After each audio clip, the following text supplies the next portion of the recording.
अस्सलाम वालेकुम, आप देख रहे हैं इसका मैथमेटिक का। मैं हूं शाशी खान। आज हम डिस्कस करने जा रहे हैं एक्सरसाइज 9.2। इससे पहले हमने चैप्टर नंबर 8 को डिस्कस किया था। एक्सरसाइज जो है 9.2 में हम डिस्कस करेंगे कि पैरेलल क्या होता है, इंटरसेक्टर लाइंस, परपेंडिकुलर लाइंस क्या होती हैं। तो वीडियो को शुरू करने से पहले आपसे रिक्वेस्ट है कि चैनल को सब्सक्राइब करें, साथ साथ बेल आइकन को प्रेस करें। ये क्लासेस की न्यू मैथमेटिक्स की बुक्स है। चैप्टर नंबर 9 है सिमेट्री। तो इसका 9.2 का क्वेश्चन नंबर 1 है कि identify the parallel, intersecting and perpendicular line. अब पैरेलल का लाइन क्या है? मुतवाज़ी लाइन, यानी कि ऐसी दो लाइनें जो आपस में कट ना करें, यानी कि उसको बढ़ाते जाएं तो वो पैरेलल है। जैसे कि रेल की जो पट्टी है वो जितनी बढ़ाते जाएंगे वो पैरेलल लाइन्स है। और इंटरसेक्टर लाइन क्या है? इंटरसेक्टर लाइन जो आपस में जो एक दूसरे को क्रॉस करती है। जैसे कि आपको जो कैंची है उसके जो आप देखे होंगे वो इंटरसेक्शन लाइन है। ये जो ज़ेब्रा है, ज़ेब्रा चौक जिसे बोलते हैं, ये क्रॉसिंग जो है, दो रोड से जो क्रॉसिंग है वो भी हमारे पास क्या है? इंटरसेक्टर लाइन। परपेंडिकुलर लाइन क्या है? ऐसी दो लाइनें जो आपस में जो है वो 90 का ज़ाविया बनाए, एंगल जो है वो 90 का हो, यानी कि राइट एंगल बनाए, उसको हम परपेंडिकुलर लाइन के बोलते हैं। यहाँ पर आपको मज़ीद समझ आ जाएगी। क्वेश्चन नंबर 1 का पार्ट 1 है। ये देखें, ये उन्होंने पूछा हुआ कि आपने इसे शनाख्त करें कि कौन सी लाइन। अब ये कौन सी लाइन? ये दोनों स्ट्रेट लाइन है। तो ये क्या है? Parallel line. ये आपस में कट नहीं कर रही। इसको बढ़ाते जाएंगे तो ये आपस में कट नहीं करेंगी, ये बढ़ती जाएंगी जैसे कि रेल की पट्टी। तो यहाँ पर हम लिखेंगे ये क्या है? पैरेलल लाइन है। तो यहाँ पर सिर्फ ओनली लिखना है पैरेलल लाइन, पैरेलल लाइंस, तो पैरेलल लाइंस। अब देखें, ये इसका सेकंड पार्ट है। ये देखिए आपस में इंटरसेक्ट कर रही है, तो इसकी है इंटरसेक्टर लाइंस। तो ये हमारे पास कौन सी लाइन होगी? Intersecting lines. इसका जो इंटरसेक्टिंग लाइन देखिए, ये देखिए कैंची नुमा है। तो इंटरसेक्टिंग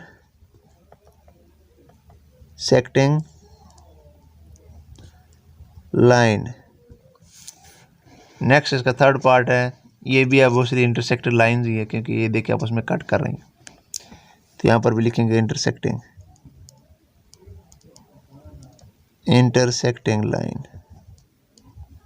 लाइन, ये भी इंटरसेक्टिंग लाइन।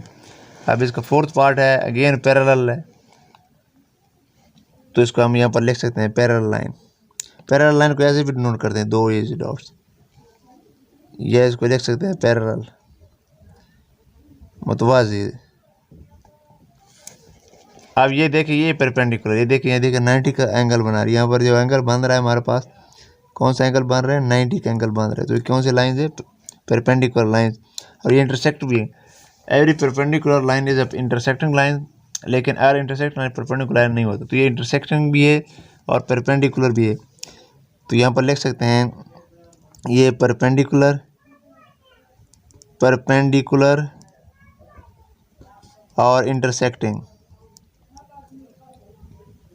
और इंटरसेक्टिंग भी है, दोनों है। नेक्स्ट इसका 6 पार्ट है। ये देखिए दो लाइंस है। ये तो ये देखिए हमारे पास दो लाइंस है। ये देखिए दो लाइन ना, ये आपस में इंटरसेक्ट तो नहीं कर रही। तो सिंपली हम इसको लाइन भी बोलेंगे। बुक में आंसर इंटरसेक्टर लाइंस दिया हुआ है, लेकिन यहाँ पर तो ओनली लाइंस है। तो सिर्फ हम लाइंस ही लिखेंगे, क्योंकि ये आपस में इंटरसेक्ट नहीं कर रही। अगर इसको अगर यहाँ से बढ़ाएंगे आगे से, फिर ये इंटरसेक्ट करेंगी। इसलिए उन्होंने आंसर दिया इंटरसेक्टर लाइन, क्योंकि उन्होंने यहाँ पर दिया। तो ये इंटरसेक्टर लाइन भी लिख सकते हैं आप, और ओनली लाइन भी लिख सकते हैं। इंटरसेक्टिंग, ये भी इंटरसेक्टिंग है। अब क्वेश्चन 2 है कि find the unknown angles of the following intersecting lines. Unknown angles आपने फाइंड आउट करना है। तो इसका फर्स्ट पार्ट है, ये देखिए ये इंटरसेक्टर लाइंस है। तो इसके देखिए ये एंगल मैंने लेट की, ये डी है। डी इज इक्वल 30 एंगल है। इसका जो अपोजिट एंगल है वो ए है। ये एंगल बी है, ये सी। तो हमने ए बी सी मालूम कर, एक एंगल गिवन है।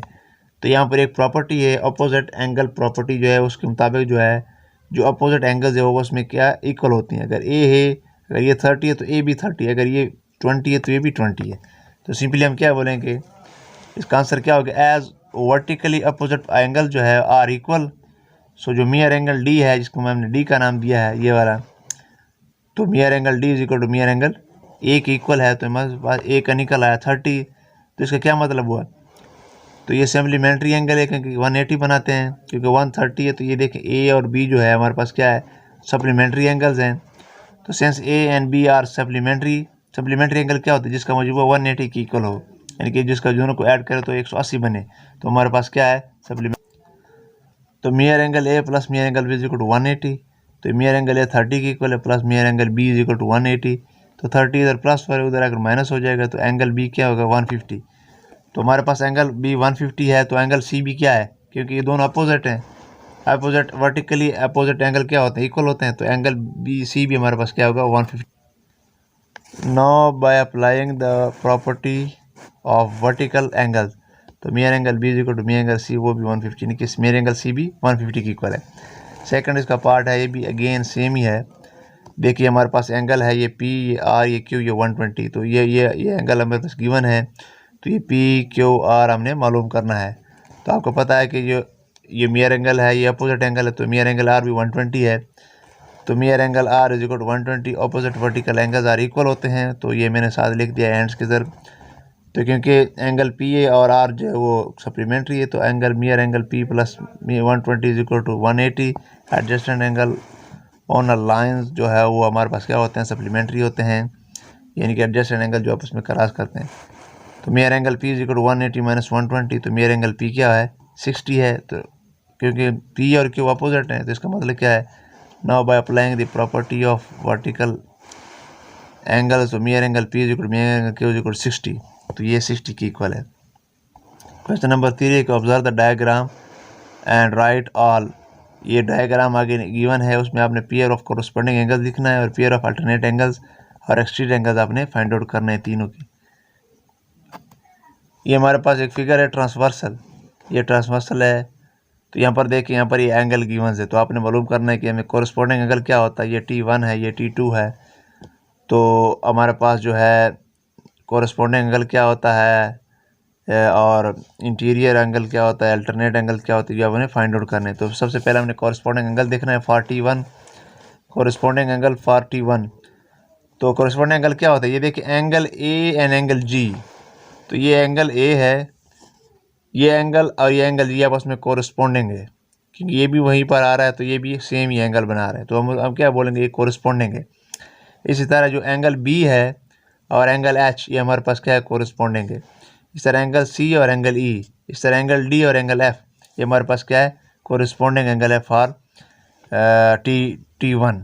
ये देखें, इसका आंसर ये होगा angle A and angle G, simply यही आपने लिख लिया। Angle B and angle C, ये H, angle C and angle E, angle D and angle F, ये हमारे पास कोरस्पोंडिंग है for T1। So corresponding angle for T2, तो angle M and angle I. तो ये देखें, ये एंगल एम है, ये एंगल एम है, तो ये आई, ये आपस में क्या है, कोरस्पोंडिंग है। ये एंगल ओ है और ये एल है, ये आपस में कोरस्पोंडिंग है। ये एंगल एन है, ये जे है, ये कोरस्पोंडिंग, ये के और पी कोरस्पोंडिंग है। तो सिंपली आपने यही लिखना है कि angle M and angle I, angle N and angle J, angle O and angle L, angle P and angle K, ये कोरस्पोंडिंग है। अब अल्टरनेटिंग पेयर्स ऑफ अल्टरनेटिंग मैंने किया मुतबादिल एंगल्स फॉर T1। तो क्या है, ये हमारे पास क्या है, T1 के लिए एंगल जो D है इसका मुतबादिल क्या है। तो इसको अपने ये देखिए, एंगल D का ये मुतबादिल E, और एंगल A का मुतबादिल क्या है, H, और एंगल B का जो मुतबादिल है वो क्या है, G, एंगल E का मुतबादिल, C का मुतबादिल क्या है, F। यानी कि मुतबादिल अल्टरनेट का मतलब यानी कि उल्ट भी आप कह सकते हैं। तो D का E है और A का H है, B का G है और C का F है। सिंपली आपने ये लिख देना है कि आपस में अल्टरनेट है। ये देखें, ये angle D and E, angle E, तो angle A and angle H, angle B and angle G, angle C and angle F, ये हमारे पास क्या है, ये जो है यानी कि जो एक्सटीरियर एंगल ये हमने लिख लेने हैं। अब ये four pair of alternate angle for T2 ये भी सेम ही है, angle M and angle K, angle N and angle L, angle O and angle J, angle P and angle I, simply अपने यही लिख देने। नेक्स्ट जो है एक्सटीरियर का मतलब यानी कि जो बाहर वाले एंगल फॉर T1, वो सिंपली क्या है हमारे पास, बाहर वाले एंगल का T1 के लिए जो हमारे पास क्या है, बाहर वाले एंगल, ये देखें angle F G B C ये हमारे पास क्या है, एक्सटीरियर एंगल्स है 41। तो सिंपली यहीं पर आपने लिख देना है angle F, angle G, angle B, angle C. Exterior angle 42 ये है, angle I, angle J, angle O, angle P. Simply आपने यही लिख देना है। अब क्वेश्चन नंबर 4 है calculate the values of unknown in the following diagram. ये जो अननोन है एक्स है हमारे पास, उसका मैंने वैल्यूज फाइंड आउट करें। ये डायग्राम में गिवन है, ये देखें, ये एक हमारा पैरेलल लाइन है और एक लाइन इसको इंटरसेक्ट कर रहा है। तो ये एक्स है, ये एंगल 100 है। तो ये देखें, ये हमारे पास कौन से एंगल बन रहे हैं, ये सप्लीमेंट्री एंगल बन रहे हैं। आपको पता है कि इंटीरियर एंगल जो है वो सप्लीमेंट्री है, सो इसका जो मजमू है 180 की इक्वल है। तो x plus 100 is equal to 180, x equal to 180 minus 100। तो x की कीमत जो है वो 80 डिग्री आएगी। तो देखें, क्योंकि ये लाइन पैरेलल्स हैं, तो जो लाइन पैरेलल्स होंगे उसके जो एंगल्स होंगे वो सप्लीमेंट्री होंगे। अब इसका जो है सेकंड पार्ट है, ये देखिए, ये भी सेम एज इट इज़ है। ये पैरेलल लाइंस अगेन, ये 60 का है और ये x हमने फाइंड आउट करना है। ये अगेन ये पैरेलल लाइंस है, तो इसका मतलब ये सप्लीमेंट्री एंगल्स होंगे। कोई भी लाइन अगर किसी को लाइन को इंटरसेक्ट कर रहा हो तो उसको जो एंगल्स होंगे वो क्या होंगे, सप्लीमेंट्री होंगे। Since angles are supplementary so the angle x plus 60 is equal 180। तो angle x is equal 180 minus 60, तो angle x is equal to 120। इसी तरह इसका थर्ड पार्ट है, वो भी सेम एज इट इज़ है। तो ये देखें 3x इज इक्वल टू, यानी कि एंगल हमारे पास सप्लीमेंट्री है, तो 3x प्लस 111 इज इक्वल 180। तो 180 में से 111 निकालेंगे तो 69। तो 3 इधर मल्टीप्लाई उधर डिवाइड हो जाएगा, तो x इज इक्वल 23 डिग्री है इसका एंगल जो है। नेक्स्ट इसका फोर्थ पार्ट है, अगेन सिंपल है, 6x जमा 2x को अपन ऐड कर देना है। दो एंगल जो है वो सप्लीमेंट्री है, तो इनको दो हम अब ऐड करेंगे तो हमारे पास 8x इक्वल टू 180। तो x इक्वल 180 और 8, तो x की कीमत है 22.5 डिग्री, इसका आंसर है। अब इसका फिफ्थ पार्ट है, ये देखें अगेन दो लाइन इंटरसेक्ट कर रहे हैं। तो उन्होंने क्या, ये जो T1 इन्होंने दिया हुआ है, इसका हमने क्या मालूम करना है, एंगल्स मालूम करना। तो ये x और 100 का हमने 110 का हमने फाइंड आउट करना है। तो so x plus 110 is equal to 180। तो x की कीमत क्या आएगी, 70। बुक में उन्होंने 80 लिखा हुआ है। तो सिंपली अगर आपने x और 150 का मालूम करना है तो आप अलग कर सकते हैं। ये देखें x और 150 का क्या है, यहाँ पर लिखेंगे x plus 150 is equal to 180 degree and x is equal to 180 minus 150। तो ये हमारे पास कितना आएगा, 30 डिग्री इसकी कीमत आएगी। तो ये था आज का हमारा लेक्चर। उम्मीद है आपको समझ आ गई। खुदा हाफिज़।